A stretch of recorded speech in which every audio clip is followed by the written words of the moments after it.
Assalamualaikum warahmatullahi wabarakatuh. Sana Minangkabar.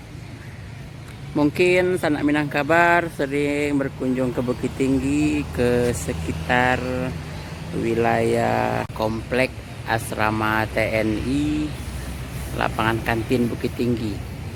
Pada bahagian kanan pintu masuk area lapangan kantin, area parkir, sana akan melihat sebuah tugu yang mungkin dari kondisinya tidak begitu terawat dengan baik. Namun sebenarnya ini merupakan sebuah tugu penting dari bentuk keseriusan masyarakat Sumatera Tengah, Sumatera Barat khususnya, dalam menyongsong kemerdekaan Indonesia.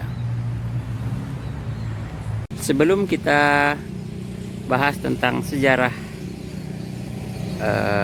pendidikan Opsir Divisi 9 Banteng Sumatera Tengah, kita lihat dulu di sini.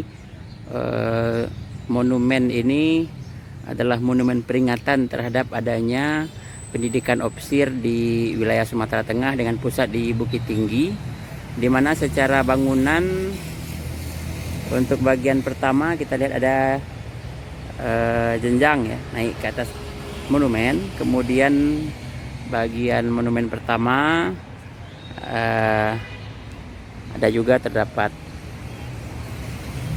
rantai ya, pembatas.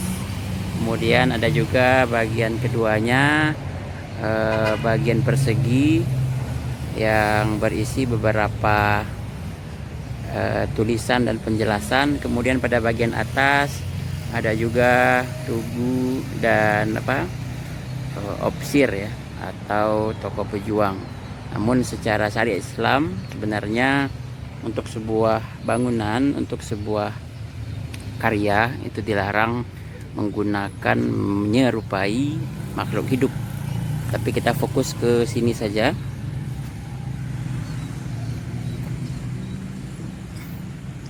Juga tulisan Monumen Pendidikan Opsir Divisi 9 Banteng Sumatera Tengah, Civis Pacem Parabellum, sebuah peribahasa yang bermakna jika kau mencintai perdamaian, bersiap-siaplah untuk berperang. Monumen Pendidikan Opsir adalah sebuah bentuk wujud penghargaan terhadap para pejuang dari Sumatera Barat dan Sumatera Tengah yang memikirkan pasca kemerdekaan bagaimana untuk bisa membuat sebuah sekolah yang mendidik para prajurit, yang mendidik para tentara untuk wilayah Sumatera Tengah, sehingga para tokoh-tokoh militer di zaman itu berpikir untuk memulai mengadakan sebuah seleksi bagi masuknya calon prajurit-prajurit untuk wilayah Sumatera Tengah. Di tahap awal setelah kemerdekaan 1945, mulai muncul wacana bagaimana bisa melahirkan prajurit-prajurit handal di wilayah Sumatera Tengah. Kemudian tokoh-tokoh hebat di zaman itu mulai membicarakan seperti Dahlan Jambe, kemudian Khatib Sulaiman, serta tokoh-tokoh militer dari Sumatera Tengah membicarakan hal itu untuk berdiskusi mencari solusi, mendapatkan tokoh-tokoh hebat, prajurit-prajurit tangguh di masa itu.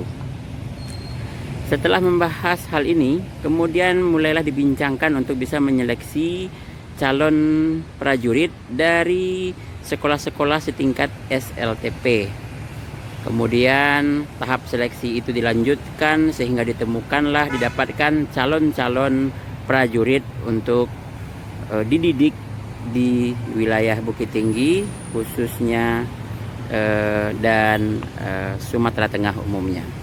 Dari seleksi awal dilaksanakan, terdapat hasil ya 96 calon prajurit yang berhasil lolos dari seleksi ini. Kemudian tahapan seleksi selesai, kemudian diumumkanlah pada Februari 1946 hasil dari seleksi itu. Kemudian diresmikanlah sebuah Sekolah Opsir wilayah Sumatera Tengah dengan para prajurit, para pesertanya, peserta pelatihannya, angkatan pertamanya, kemudian nama-namanya dipajangkan juga di Monumen Opsir ini. Februari 1946 juga ditetapkanlah bahwa Dahlan Jambe menjadi Ketua Angkatan Divisi Banteng untuk wilayah Sumatera Tengah. Kemudian beliau melanjutkan dengan seleksi-seleksi bagi calon pendidik berikutnya, sehingga terpilih juga sekitar 60 orang ya, 60 orang untuk peserta yang akan dididik di sekolah Opsir ini dari wilayah Sumatera Tengah. Kemudian pada bagian kiri ini angkatan kedua yang terpilih jadi anggota di pendidikan Opsir. Kemudian di bagian belakang juga tergurat sebuah kata-kata, "Aku mencintaimu tanah airku, teruskan perjuangan kami." Di kawasan asrama TNI Kodim 0304 Agam, lapangan kantin Bukit Tinggi, di depan Monumen Pendidikan Opsir Divisi 9 Banteng, Sumatera Tengah. Minangkabar, berbagi kabar, Ranah Minang.